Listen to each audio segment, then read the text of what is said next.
gratitude and love, you know, made the most beautifulest shapes, you know what I'm saying, within these molecular structures, because it's like the ultimate emotion, you know what I mean? Like even if you just like showing gratitude, I think gratitude is so powerful in itself because it eliminates any doubt if you're already thankful for it being in your life, you know what I'm saying? Like you don't have any room to be like, oh, but what if this does it? Because you already are thankful that it's existing. You know what I'm saying? Yeah. So gratitude is so powerful.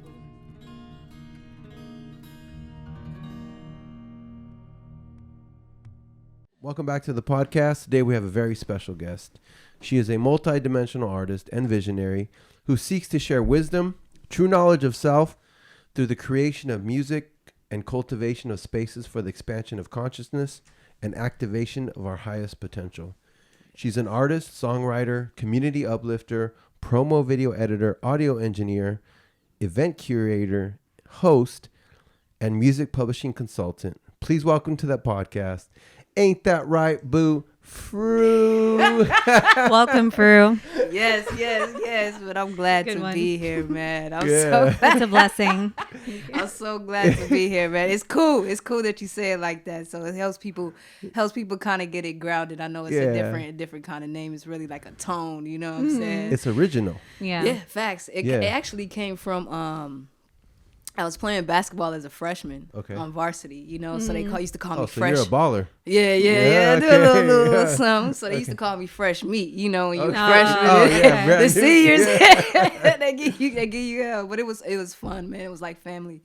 And so my sophomore year, I dropped the meat, became Fresh. Okay. And then when I started doing music, my cousins was like, you should just, like, they just started calling me Phruu, you know what I'm saying? Just to keep it short. And it was like a tone. And so he's like, you should just be Phruu. I'm like, I should. I love it. The best nicknames are the ones that are given to you by other people. Yeah. You know what I mean? So it was a gift. Yeah. It was a gift. Yeah. Shout out to Christoph Francis. There you go. And it also too, you're from New York. You were born in New York. Yeah. Right. Yeah. And that's a line from one of Biggie's songs. So like I'm a big Notorious B.I.G. fan, and I've recently been like listening to his old music because I just kind of forgot about it. Right. Yeah. Like there's a song called "Give Me the Loot." Like it's one of his. Oh yeah, like he is just flowing, and I'm just like, man, this guy was talented. Like gone too soon, you know what I mean? Yeah. You know what? It's like certain people come in the game and they just add so much value to it and shift it completely because that style wasn't around. You know what I'm saying? It was like you got your hip. Hot, you know what I'm saying? Then it moved to a little, I think somebody else came out, but when Biggie, the way he was rhyming his words, you know, it was very innovative at that time. Yeah. So like kind of what's the music kind of going to now with like the more singing and vocal, it's like a whole different style. It is. Yeah. Certain people bring in and introduce to the game, then so many other people kind of like redo it and they kind of just copy it or they copy it, but then they do it in their own way, which is, you know, it's kind of like, shoot, that's creation, man. That's you know what they say, legends live forever. That's he's been gone since I was 10 years old, or not even 10 years old, maybe 5 or 6, and I still listen to his music. You know what I mean? It's still it's so made an impact. Absolutely. Art, you know what I mean? Music. Yeah, him and Tupac, like I mean, just West Side. I mean, whether you like hip hop, rap or not, you know Biggie and Tupac. Yeah, you know exactly. I mean? Like you know who they are and you've heard their music. Yeah, that's true. It's like certain people like representing the whole industry, like Tiger Woods golf, Michael Jordan basketball, Tupac, Biggie hip hop. Yeah, you know what I'm saying? That's true. And it's like with Tupac now, he came out with a whole different energy, where it was like talking about like an uplifting kind of energy. It wasn't about drugs. It wasn't about the depression. You know what I'm saying? Like which was good in its own way. But he Dear Mama, you know, shouting out his mom. You know what I mean? Keep your head up. Yeah, changes. Like you know what I mean? Unconditional love. That's facts, a good one too. Facts. Like it's so much. I think he went more into like the mentality of like the day-to-day person. You know? Yeah. So. Anyways, this is about you, right? So, anyway, I am all these things. Yeah.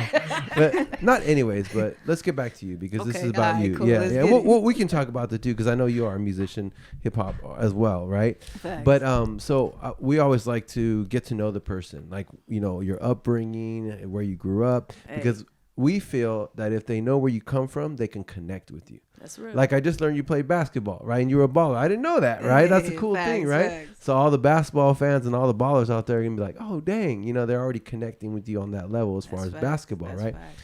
So let's go back to it. So you were born in New York, and then you were raised in Georgia. But let's talk about New York and then Georgia and all that kind of stuff. Do you remember anything from New York? I do.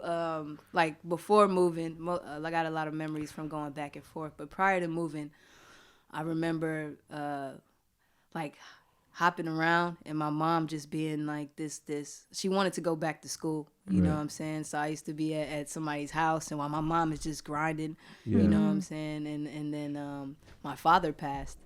Sorry to hear about that. Yeah, it's good, man. He here with me all the time. That's right. Hey, you got it, you know. Facts. But when he passed, you know, my mom wanted to be closer to her mom and dad, and so we moved down to Georgia, which is where they were at. Yeah. So. Okay. And how old were you when you guys went down to Georgia? It was about like 5, 6. Okay. Yeah. So what was it like going from New York to Georgia? It was different, man. I actually had to take a kindergarten over again because of the I think New York school started in September. Oh, okay. And then Georgia, they started in August. And it was like this whole weird timing thing. And I'm like, all right, forget it. Yeah. You know? Yeah. How long was the drive? Did you guys drove? It's about 16 hour drive. Yeah. Okay. Yeah. It's a road trip. Yeah. Do you remember that at 5 years old? I do not. Okay. But you remember it's 14. Yeah, because we used to go back every summer, you know, certain times of the year. Always go back. I would say that because I remember when I was traveling with my parents when I was real young, all it would be like is, are we there yet? Are we there yet? Facts, yeah. facts. That was probably your trip as well. Yeah. I mean, I would say I was a different kind of kid, but it was a lot going on, you know, like my pops had just passed and I don't think I really processed what was happening. I just knew I would find my mom on the couch some nights, and I felt like I would have to be strong for her, you know. So it was like a certain kind of shoulder that I was kind of building up from that point. So it was like a different set of eyes, like you know. That's unique though, to be so young and having to be feeling like you already have to be the shoulder for your mom, you know. Facts. So much awareness. I think even as a young kid, they're very aware. Yo, you know, kids. Yeah. I mean, what was that like? I mean, being so young and then having to be the rock all of a sudden, you know? Well, I couldn't at that age. I felt like I couldn't express my emotions around her. Okay. She said, you know, because obviously I don't remember everything. So Right. I've had a couple talks from her, and she said, yeah, I wouldn't talk to her about it at all, you know, because somewhere like I knew if I brought it up, it would bring up those feelings, Wow. you know. Yeah. And so I wouldn't express mine, but it would be like the lady who she dropped me off to while she went to school. I'll express it with her, or my godmother, you know. Oh, wow. And so, yeah, it was kind of different. You Yeah. know? At least you had people to express yourself to. Absolutely. You know what I mean? Absolutely. Because that's important. But I mean that's a lot of awareness, like Joe said, to be so young and be like, man, all right, now I have to be the rock. I can't be sad around my mom. I can't talk about it. You know? Right. That's crazy. But you know what? Even now, I think that's a story. During my first ayahuasca journey, Okay. that kind of came up. You know what I'm saying? Because I never dealt with it. Yeah. On a personal level, you know what I'm saying? By just having to feeling like I had to suppress so much, and so that kind of came up, like, you know, that I didn't really have to be this certain way, you know what I'm saying, in order to be there for her. It's like certain ways we look at things like loyalty or support, and it's like we kind of describe them or perceive them a certain way, and we just have to create the space for them to evolve, that perception to evolve. And so at that moment, my perception of what that support looked like for her evolved. You know what I'm saying? It was very That's deep. powerful. Man, yeah. What was that like? Did it help you release something? Or? Yeah, you know, to be honest, all of these answers that I'm getting now and all the questions, I was able to have more conversations with her about it, like knowing what type of person he even was, you know what I mean? Wow. Like or how did he even pass, or you know what I'm saying, stuff like that. So it was very like powerful, and it always comes back because, you know, being able to talk to her, it kind of like heals me in a way. And then now, you know what I'm saying, just to understand where I came from and the people, you know what I'm saying, who they were innately. You know? It was definitely necessary now, you know. It's like you're honoring what you've been wanting to know. Yeah. But you just, again, suppressed it because you don't know if it's going to hurt her, like to bring those feelings up. How did she react when you start asking her? You know what? That's a good question. I think she was like kind of excited to tell me. Wow. You know? Wow, like, she'd been waiting for that. I think so too. Maybe. And also maybe it's the timing too, you know what I mean? It's been so long, and maybe it's okay now to talk about it. Absolutely. Yeah. Absolutely. She's a strong woman, man. Definitely. Yeah, you know, a lot of things happen in our lives, and, you know, when we're young, we don't understand it. We don't have the maturity to process it, you know?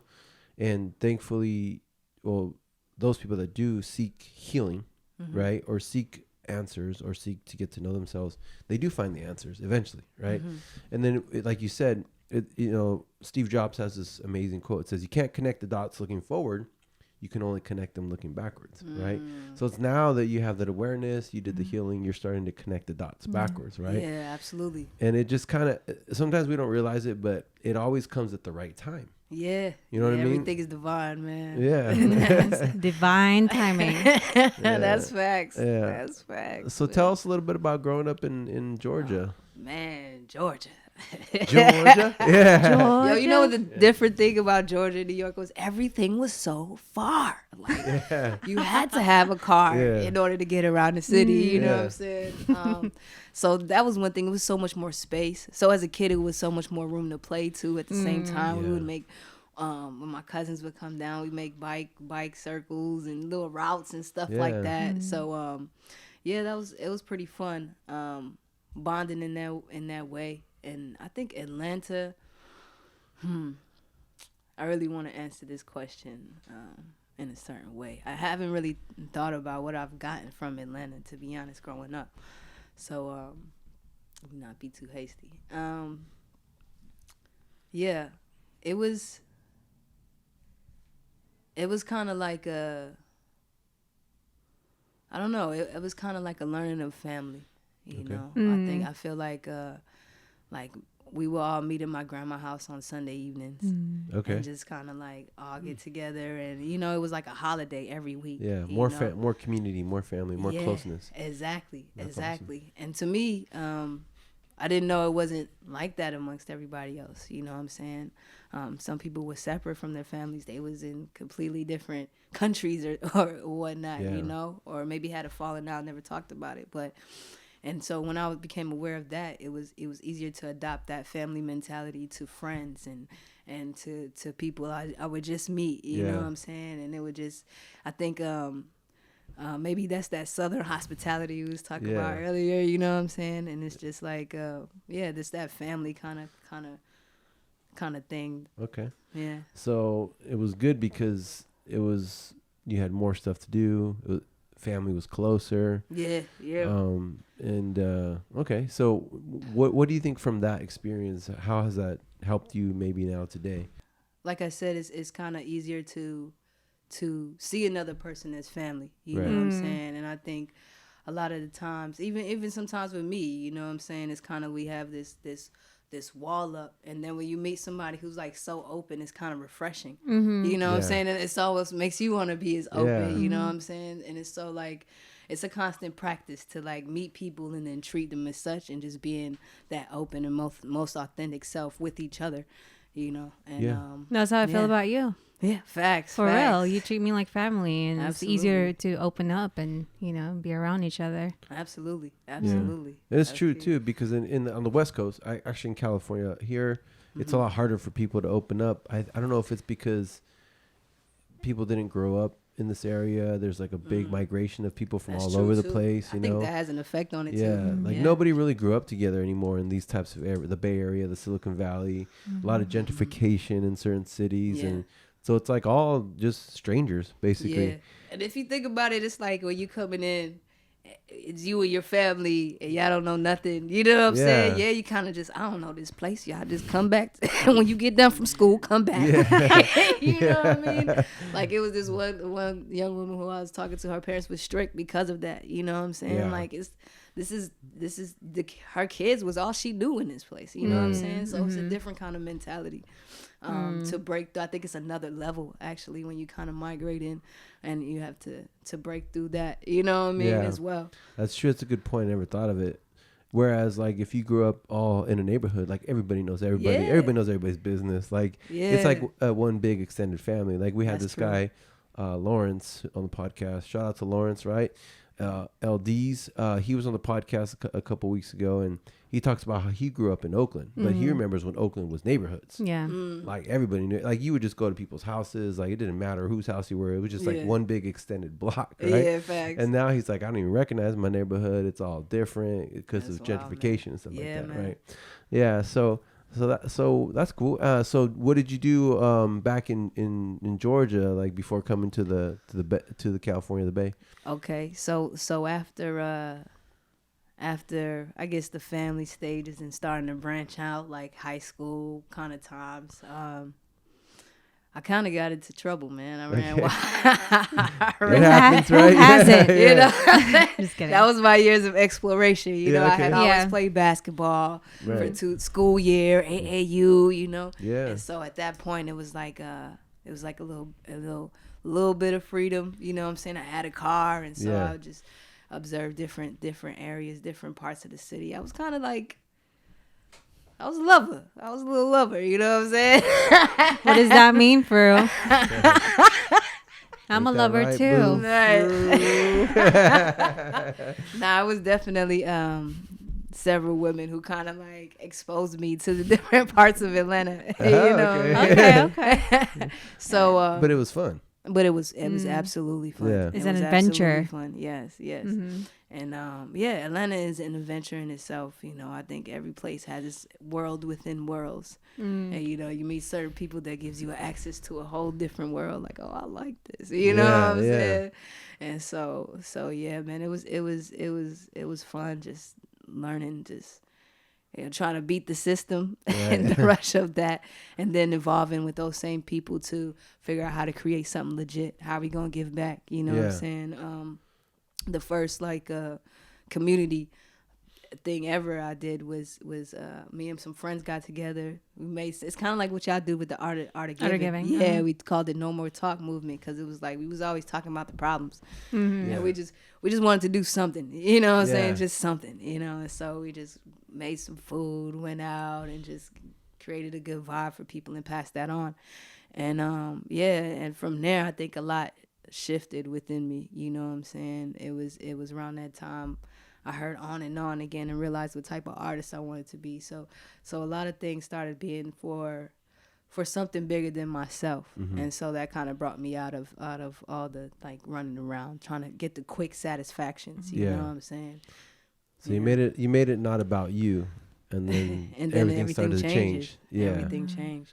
Yeah. I want to talk about basketball because you said you were pretty good at basketball. Hey, I did. Yeah. What position did you play? Point guard. Okay. And shooting guard. Okay. Shooting guard. So you were a shooter and quick. Yeah, facts. Okay. We actually had this dope player named Tessa. She was like a grade younger than me. She came in, so she was at point after that. Okay. And I was like a shooting guard. All my coach, get to the corner fresh. Yeah. You know what I'm saying? So I had little threes going on. So you're like the Steph Curry back then. Back then, man. Yeah, man. It was pretty fun, man. I miss those days just walking into a gym. And basketball kind of like said a lot about life and in general, like working with the team. Yeah. You know, dealing with losses after you put in so much work during practice. You know what I'm saying? And being able to get back up and go out the next night and give it your all again. You know what I'm saying? And so it was definitely a lot of things that came with ball as well. I also earned like a scholarship to a junior college. Okay. Yeah. From there, I kind of got back into some ways. Temptation. Them ways coming back. Well, it's like every level of new freedom. Yeah. It's like, oh, what's this? They say every level has a different devil. Hey, no, that's real. Wow. Yeah, That's real. It yeah. was something else I had to deal with at that time. And so the coach ended up just wanting a whole new team. Oh wow. And so I went to try out at some other schools, and I ended up like my knee was going back. I had bad ligaments, and I didn't do the therapy. I don't think at that point in my life it was like a decision. It's like, how bad do you want it? Right. I feel like we all strive for certain things, and we get hit with blocks, and then we just got to make that decision to keep going, or am I getting off at this exit? You know what I'm saying? Right. And that's the only thing that separates people from who achieves and who doesn't. And I think That's that was 100% right yeah, there. I think that was my moment, and I decided to get off the exit. Oh, okay. I decided to get out. I feel like my heart wasn't in it no more. Yeah. I could blame my college coach because I feel like I took some of his words to so much to heart to where it kind of made me lose the love for the game. Gotcha. And that was still on my doing for allowing it to sit that deep. But yeah, so I got off the exit and then pulled a little left, and it was music there. There you go. Like music say hello, and then you said I've been hello waiting on back. you Yeah. to get off the exit for like the last 10 exits. Let me taking all these back roads. Yeah. So what was it about music for you? For me, about music, it was just the connection and the relationship us as a species have to music. You know what I'm saying? And knowing how powerful sound in general was. It was along the same time I started finding out more information outside of school knowledge, you know what I'm saying? Outside of knowledge that we're taught, whether through parents, you know what I'm saying? It's just like I think everybody has to go through their certain journey of finding the knowledge for what's for them. So that was my time, and yeah. Yeah, you said something important. Sound. You know, they say if people lose their memory, like completely lose their memory, they can still remember songs. Really? Yes. That's like, yeah, it's powerful. Man. Yeah, so like that's how they help people who have amnesia kind of recover their memories. They start playing songs that they used to love or that remind them of certain things. That's powerful. Yeah, so That is powerful. Yeah, so you said something powerful. You said the connection with humans and the power of sound, right? Yeah. But I like what you said about basketball because I think athletes and music, they kind of like, Yes, athletes always want to be musicians and musicians always want to be athletes, right? Yeah. But you said something important about what sports taught you. You said the power of working in a team, dealing with adversity, like losing, and then like after practicing so hard and trying so hard and then you still lose. And then to be able to get up and do it all over again like the next day. So all these like life lessons that sports taught you, you kind of took with you like later in life, which is powerful, right? Facts. Yeah. So I wanted to ask you something because I remember when I was in Georgia, everyone kept talking about the Waffle House. You got to go to the Waffle House, the Waffle House, the Waffle House, the Waffle House. So tell everybody out there who doesn't understand what the Waffle House is about. Man, the Waffle House is this after hour spot, right? It could be after the club close at 3. It could be after the club close at 5. Okay. The Waffle House still open. Everybody's heading over there. You know what I'm saying? Yeah. You see it, all your friends, you chilling. And it's a good place in that area. Or you could be midday. You and your mama could go. You and the kids could go. It's basically like a chiller IHOP. You know what I'm saying? Is it open 24 hours? Yes. That's wow. So everybody ends up at the Waffle House. Everybody at ends some up point. at the Waffle House. Yeah. Okay. I want to jump back on the power of sound real quick. Sure. What's the the name of it is losing my brain. Sound healing. Sound healing, but it's like why sound healing works. You know, it's like the scientific aspect. It was like this vibrational plate they had. I know y'all probably heard about the experiment. They put salt on the plate and they played different frequencies, and each frequency formed a different pattern. So it's basically showing how the vibrations of the sound affected matter in that way. And so I think that's why like when you play certain hertz and stuff like that, it kind of affects it affects us in a certain way. It affects our material makeup, you know, the stuff around us as well. And so I think music has also the power to do that, whether it's in a good way, a bad way, a conscious or unconscious way too. I like listening to those music that helps me fall asleep. Oh yeah, like it's hurt something, healing frequencies. Yeah, facts. I like that. Like 528, something like that. Yeah. So yes, it's true what you said. Like, I mean, because if you think about it, depending on what type of music you're listening to, it puts you in that mood. Yeah, absolutely. You know what I mean? You feel like you become it, right? That energy. Yeah, because there's workout music, there's chill music, there's bedtime music. Absolutely, right. You know, there's all kinds of music for different moods. Facts. So now you switched over to music. How old were you when that happened? This was after college, coming back and meeting back up with my cousins, and we used to rap back in the day, and and so it was like more of a fun thing, but now like coming back to it, and it's like, oh, they want to do this for real. You know? They're not messing they want to around. do this for real. You know what? I like this. You know what I'm saying? So we started I went and got a little microphone from the pawn shop. They had a little software on it. So we had a little, I think it was like Acid or something like that. Yeah. Some old software back then. Put it in and we was recording, like, didn't know what was going on. Didn't know how to use nothing. Sounding horrible.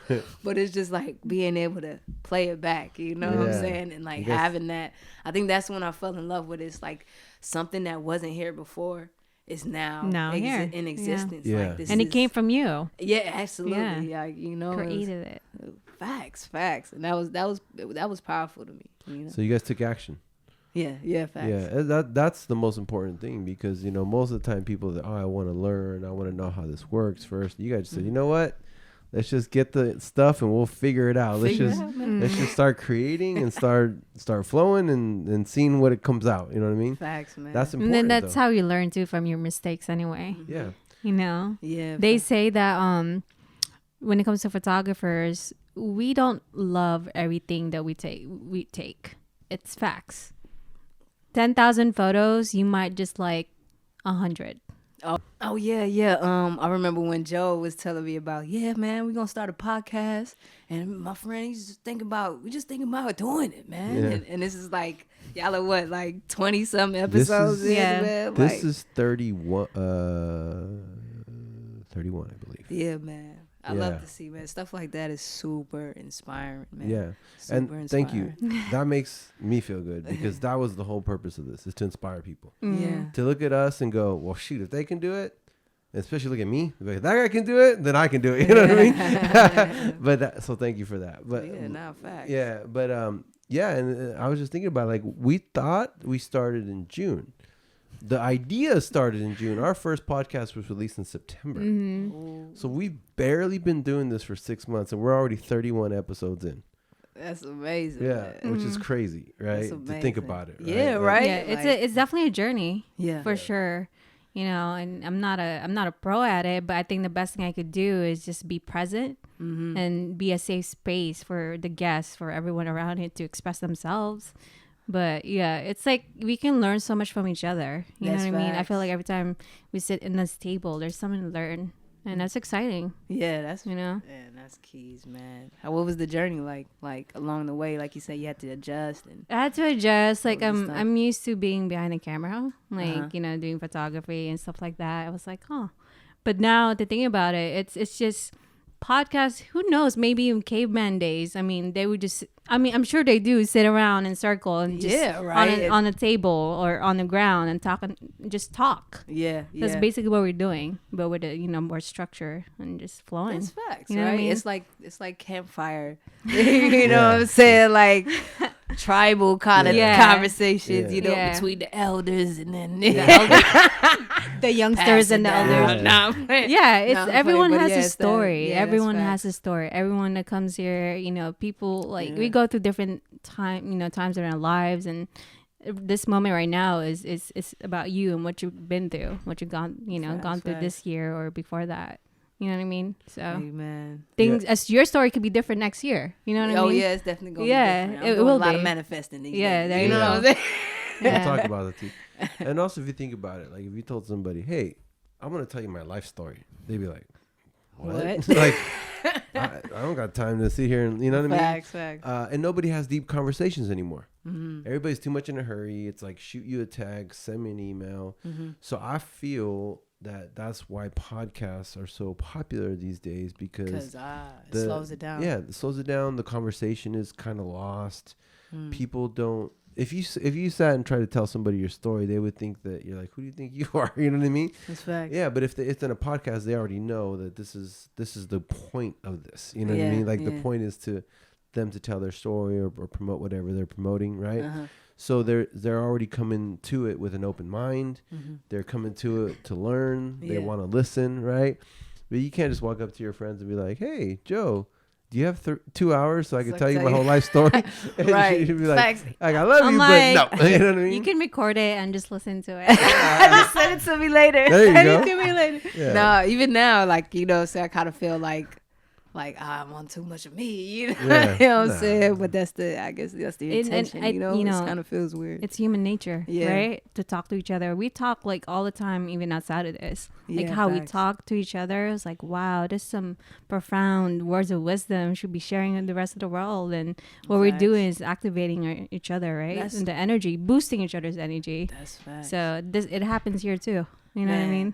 That's so key, man. One thing I was listening to this book, it was like wisdom is like the commodity where nobody kind of loses from it. It's like if you have money and you give somebody else money, you end up with less, and they, you know. But when you share wisdom, it's like you get more and they get more. You know what I'm saying? So it's like the only thing that never depletes, or you know what I'm saying, in a way. Like it's so key, and everybody has a story, you know what I'm saying? Like, it doesn't matter. Like, I don't know who said it, but it was like they would treat the janitor the same way as the top CEO of the company, you know what I'm saying? Because it's just like everybody is unique and just has this own perspective and the own thing that they've been through. And you could get so much from everyone, you know? Yep. Yeah.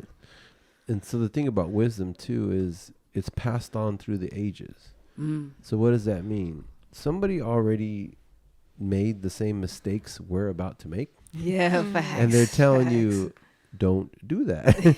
Read my book. This is 85 years of experience. Facts. And if you just read my book, you won't have to make those mistakes that I made. Right. Granted, some of them you got to go through. But a lot of them can be avoided by just... Or you can just go faster because the knowledge is already there. Facts. Right? You know, like...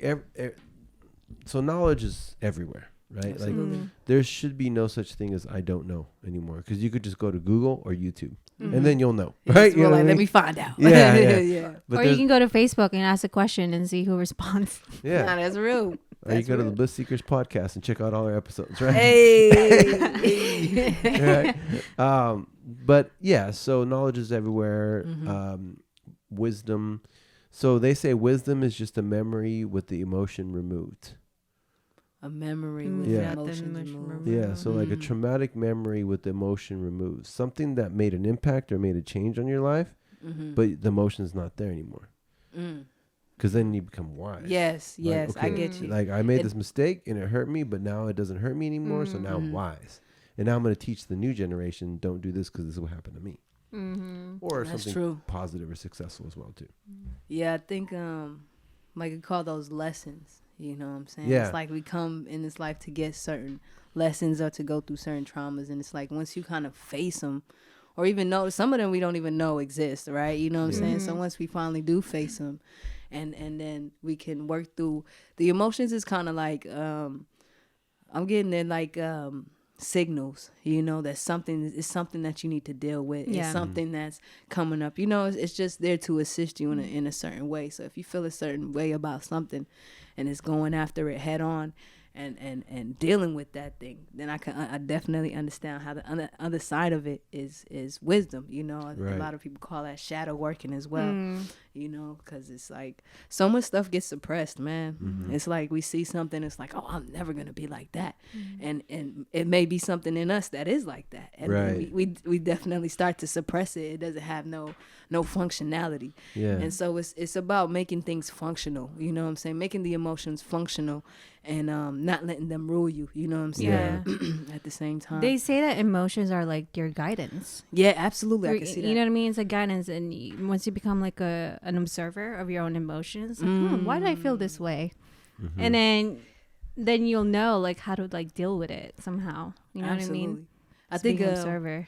The book that I got from you actually, yes, yeah. it was definitely talking about that step back and watching, and then being allowing yourself to be grateful that you can stepping back from that step back, and being grateful of having that awareness to step back, because it's powerful. You know, it's an opportunity. Yeah, exactly. You know what I mean? Exactly. That's what it is. So man, everything is an opportunity. Good, bad. Feel crazy, feel happy. You know what I'm saying? And that's kind of what 0 Point is about. It's like we first started talking about like neutrality. Like what is it like to be fully neutral? You know, like is it, because it's like yeah, you have these emotions that come up, but how do you not let them take you over? How do you not sink too low? And even when something good happens, how do you not get too over the top? You know what I'm saying? There's nothing more important than the other. You know, it's kind of like remaining a neutral lifestyle. It's called poise. So I had a mentor, a very successful mentor, who always said never get too high on the highs or too low on the lows, because reality is somewhere in the middle.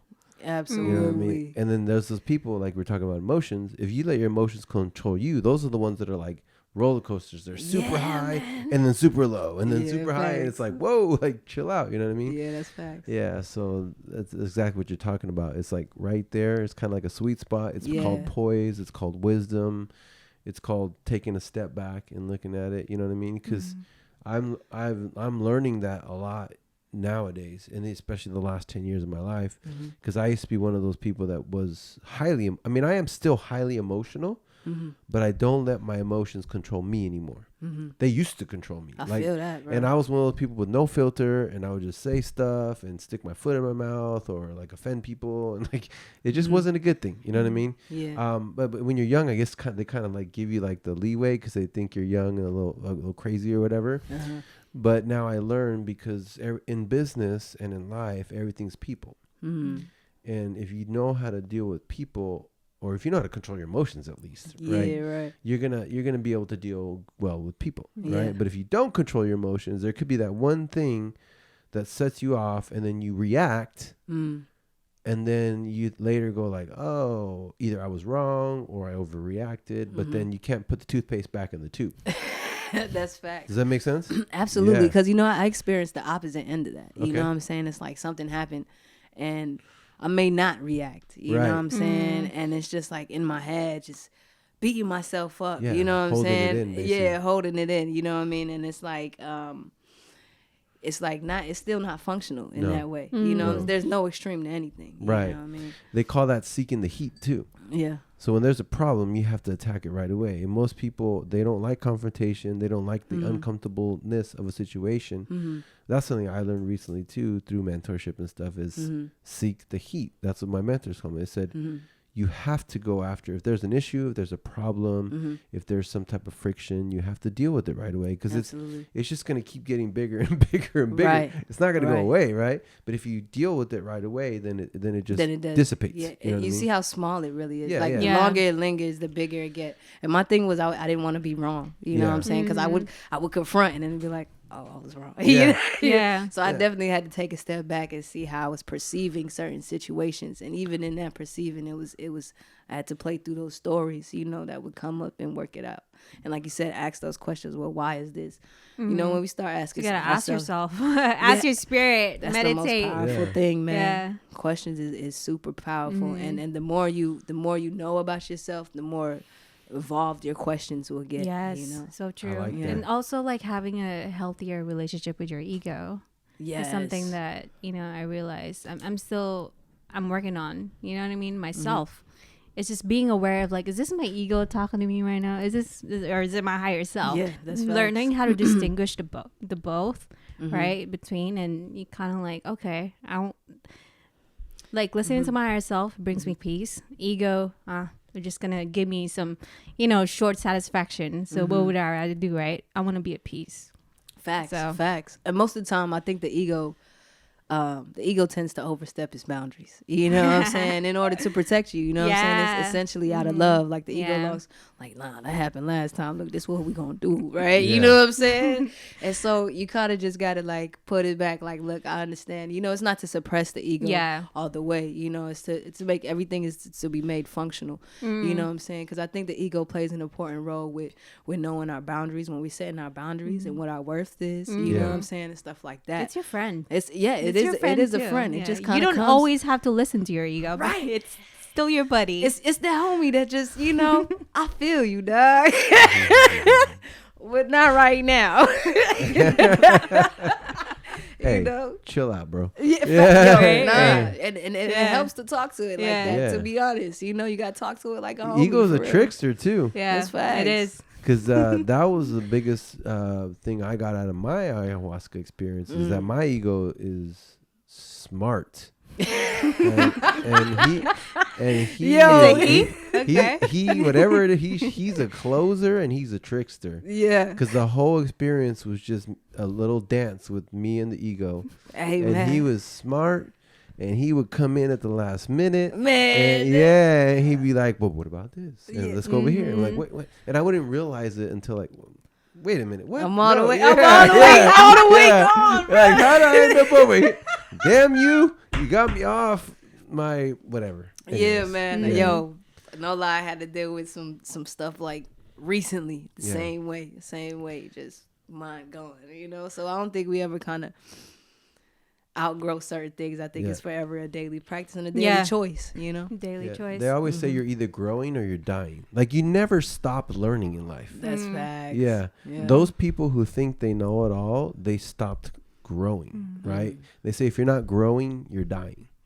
So life is a constant improvement. Like you're not just gonna get to a point in life be like, okay, I know it all. I don't need to learn no more. No. That's the ego. That's the ego for sure. It's always something new, different phases in your life, you know. And that's what exciting. That's exciting. You know, to be living, to be alive. Yeah. You know what I mean? Yeah, it is. But I mean, kudos to all of us and all of you guys out there in YouTube world who are working on yourself, because that's what I'm hearing here. Is all of us. Yeah. We know we're not perfect, but we're trying to get better somehow. Yeah. Trying to figure out how to deal with it, man. Yeah. Because if not, it's going to deal with you. Absolutely. I wanted to share a quote from Carl Jung. I couldn't find it, but it was like, find out who you are, and if you don't know, the world will tell you. Oh, wow. That's a good one. You know what I'm saying? Yeah. So it's just like, yeah, man, you just kind of make your own statements out here, and then stuff gets thrown on you, and you either take it in or you find your own way, you know. Yeah. And it's a lot. It's a lot of different things. I think everything is perception too. It's the way we just kind of evolve in the way we perceive reality. You know? Well, perception is reality. Exactly. But if your perception is off, then you have you're gonna be making a lot of mistakes and have a lot of problems. You know what I mean? Because perception is reality. Like, you know, flat earthers, racism is a perception thing too. You know what I mean? Like, it's not real, but it's their reality. You know what I mean? Whoever's like that. Or like if you perceive some person to be one way, even though they're not, like, that's your reality. Yeah. Right? Yeah, that's you know real. what I mean? That's real. And so that's powerful. You talked about perception because you brought it up maybe 3 times. Why is that? Is it something that like maybe clicked with you, or is it something you read? Both, man. I think everything ties back to perception. You know what I'm saying? It's how we perceive the world, and sometimes we perceive it from past experiences, right? In which we like you said, you kind of perceive a person one certain way, and that's based on how they presented themselves before. You know what I'm saying? It's or like the past experience, right? Exactly, or similar. something that happened to you. You know what I'm saying? And now we're moving in that experience. Like, say something happened to me, now I can't trust people. You know what I'm saying? And I have a big trust issue around people because I got something stolen from me one time. You know what I mean? And my whole world now is perceived as this place that's untrustworthy. You know what I'm saying? Like perception shapes our reality in so many different ways, and I think it's key to not to understand that and not get stuck in one perception, and to have the flexibility to evolve what it is that we're perceiving. That's also, powerful. also being aware of the stories that's being created in your head. Absolutely. Yeah. Like, you know what I mean? Because that also shapes the perception. Like, exactly. Wait, do I want that? Do I want to think this way? Absolutely. It comes back to self-awareness as well. Like, how do I want to feel? Do I want to be happy? Do I want to be light or heavy? It's like, because the mind will continue to keep going, right? Yeah. But you can always choose. Facts. Right? It's so powerful what you said. It's like, how do I want to feel? You know what I'm saying? I think Joe Dispenza talks about this. Is like, my man's boy. You know, shout out to Joe. But he talks about this. It's like, if you living in the past, you know what I'm saying? Like, if you reacting off the past experiences, right?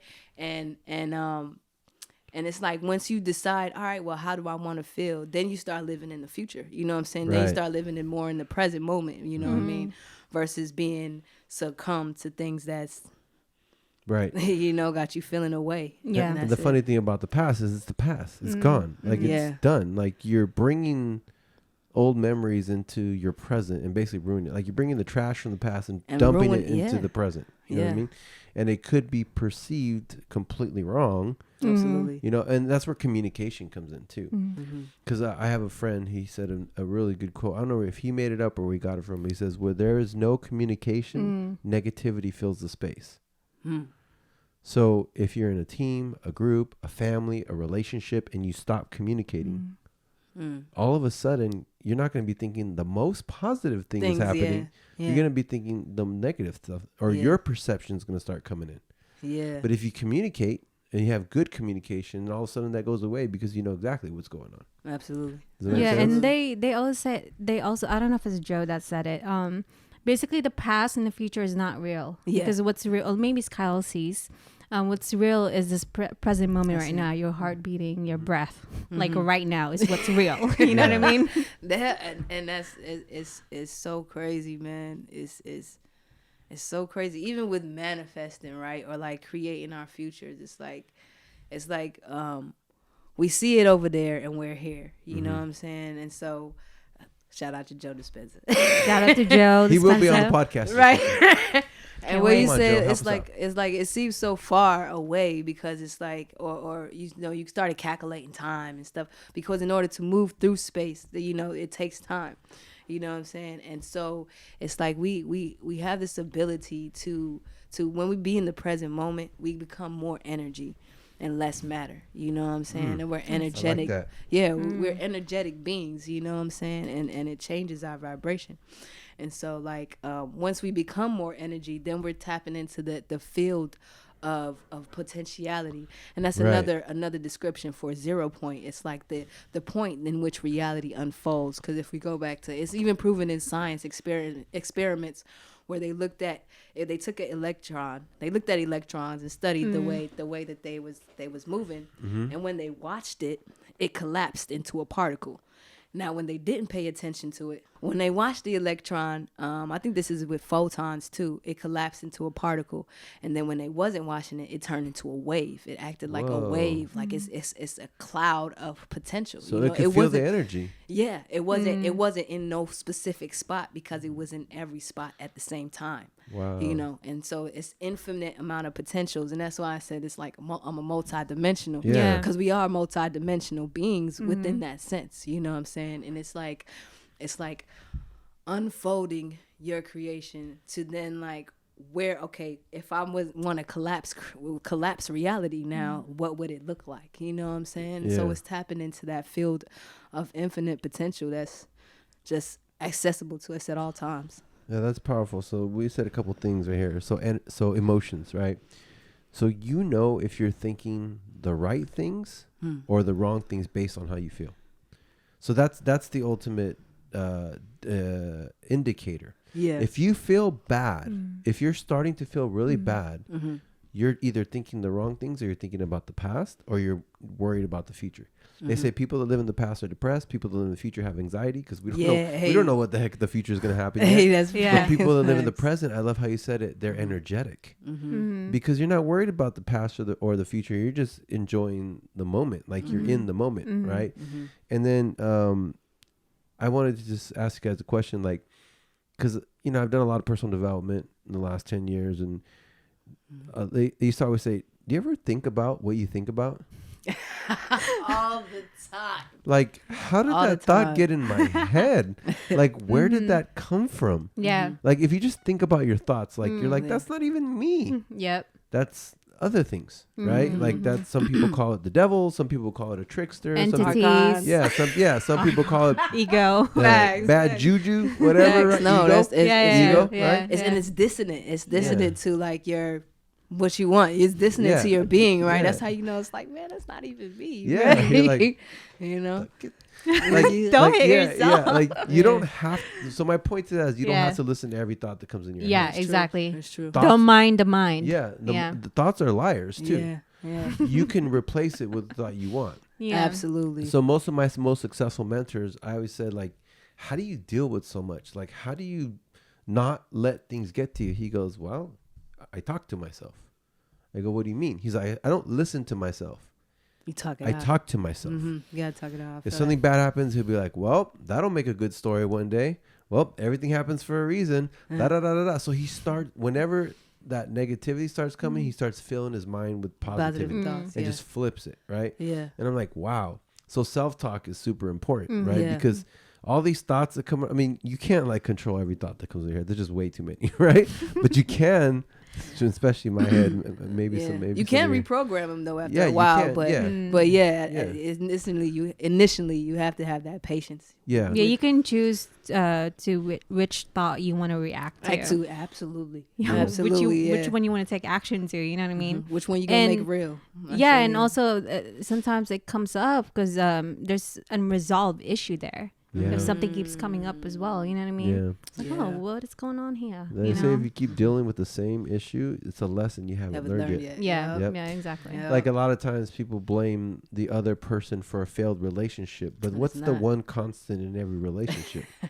It's us, right? You know what I mean? Oh, this person had this person had this, and I'm like, wait a minute, what was the same thing in everyone? It was me, right? You know what I mean? Yeah. That's why I love I think it's Miguel Ruiz's book of 4 agreements, because it's like, it's like you agree to these things. You know what I'm saying? You agree to be this, you agree to be that, and so if it works or if it doesn't work, you can't push that on anyone, because you agreed to, even that emotion, you agreed to it. You know what I mean? And so like consent. Yeah, it's consent within everything. Like we're so powerful. We just have to watch how willingly we give it up sometimes, It's accountability too. Yeah, accountability. Yeah. We have to take accountability. Yeah. That's big, man. I another mentor said, the minute you take 100% full responsibility for everything that happens in your life, the problems go away. Yo, that's powerful. Yeah, I was like, whoa, I never heard that before, but it's true. Like like we are all self-made, but only the successful people admit it. If that makes any sense. Like whether our life is crap or our life is great, it's we're all self-made. We created our own reality. We created our own reality, right? But getting back to the positivity, I love how you said being in the present gives you energy. So you should all you people out there in YouTube land, check your feelings. Watch. If you don't have energy, if you're feeling down, check your thoughts. Right. And there's a trick. I learned it from Ed Milet. He's a very famous other podcaster and businessman. He said every time a bad thought would come into my head, I'd be like, delete. You know what I mean? Yeah. Straight up. That's a good one. No, straight up. What? No, delete that one. I don't like that one. You know what I mean? For real. That's a good one. I do the same thing. I'm like, bro, chill. That's not even me. And then sometimes I know it's just me getting it out, and I'll be like, all right, bro, it's not. You don't mean it, but go ahead. You know what I'm saying? Or whatever. It's just learning that it's not you. You know what I'm saying? It's just powerful, man. Like, nah, I don't want any part of that. Moving on to the next thought. That's facts. Next. Yeah, control, alt, delete. Right. And even in what they call it, the law of attraction, right? Right. And it's like you have one thought, that you can still be like, man, I don't want these bills, but the bills are gonna come. Right. You know what I'm saying? Right. Even with that thought, you feel me? So it's like, how do we say what we really mean? You know what I mean? Like, cause the universe doesn't know like good, bad, bills, this, that. It only knows energy. It only knows frequency, and our thoughts hold a certain vibration. Yeah. And so instead of saying, "Bill, I don't want bills no more," it's like, "Oh, I'm gonna have everything that I need." You know what I'm saying? Yeah. Taken care of. Yeah, you know what exactly. I mean? And that encompasses, and that feels a little bit different than I don't want this or I don't want that. You know what I'm saying? So it's like also a good practice to say how we do want things. You know? Yep. Words are powerful. So powerful. It's like if you write something, say something, and like you gotta check in with yourself. This makes it feel like pretty heavy, and there's a lot of resistance there. How do we change out words, right? You gotta play around with the words. I'm like, oh, this feels light. Like, okay, you know what I mean? I take that. I'll take that. You know. You know what I mean? I have a very successful friend who says words cast spells. That's why they call it spelling. Mm-hmm.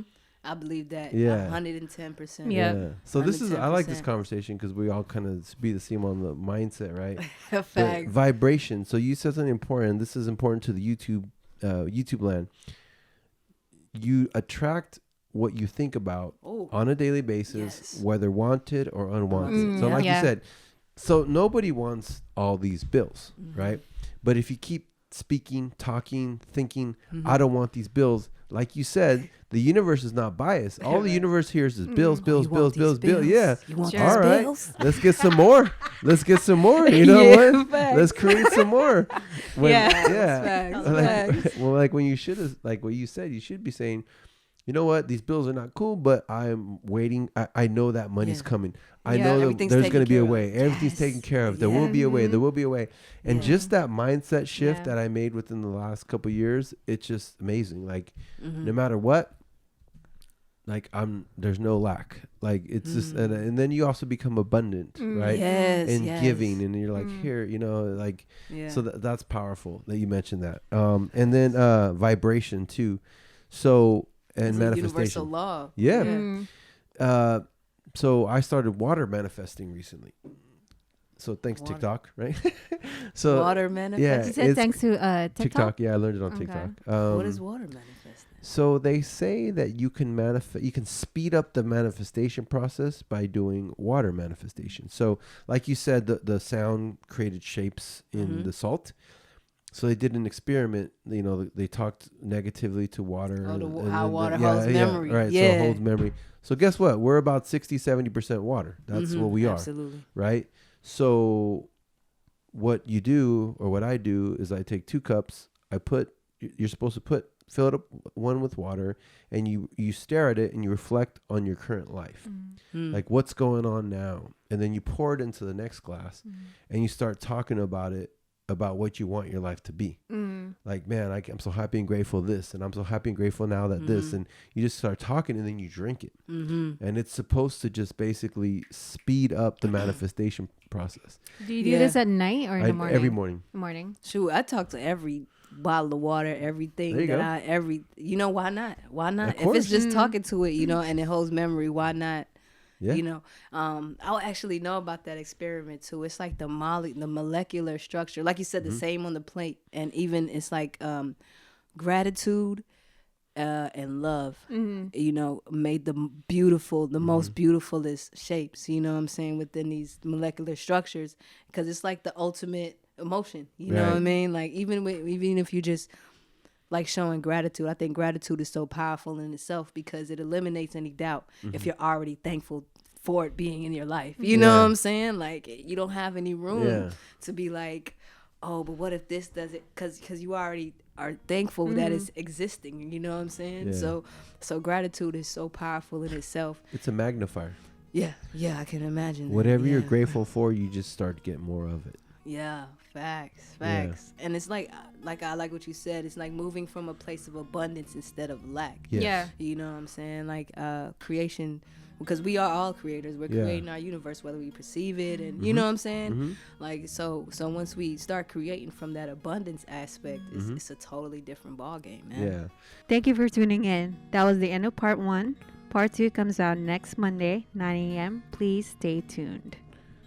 Make sure you like and subscribe to our channel and hit that notification bell so that YouTube will let you know when the next one comes out.